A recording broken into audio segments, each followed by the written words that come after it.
That Savage framed advertisement is hanging on the wall in the shop because years ago, when I'm working at the Stockade, one of the regular customers, his name is Jim. Jim comes in, buys a Savage F-class rifle right off the shelf, comes into the back. We start talking about reloading components and doing some load development for his new rifle. He buys this stuff, comes back a few months later, and he's telling me how this rifle just shoots so well, and he's so happy with it. And he shows me all these playing cards. He was out at his buddy's ranch, and they put these playing cards out at 100 yards sideways, and they're splitting them. Then Jim tells me that he had sent a bunch of these playing cards to Savage. He told them, I want you to tell the guys out on the floor building these rifles, thank you, you're doing a great job, I appreciate the rifle.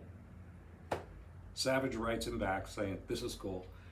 Would you mind if we use some of your playing cards that you split with this rifle for an advertising campaign? And Jim says, yeah, sure, go for it. So Savage starts doing this ad campaign using Jim's split playing cards. Then it turned into some other things. They started doing flies and, whatever else. Sometime after that, Savage sends Jim several copies, framed copies, of one of the ads that they did with his cards that he split with their rifle. Jim comes to me with one of the framed copies and said, Brian, thank you. I appreciate your help with the load development on this. Savage sent me a few of these. I want to give one of them to you because you're the guy who helped me with the load development. Like, cool, how great is that? So that's why that framed Savage advertisement with the split playing cards is hanging on the wall to this day.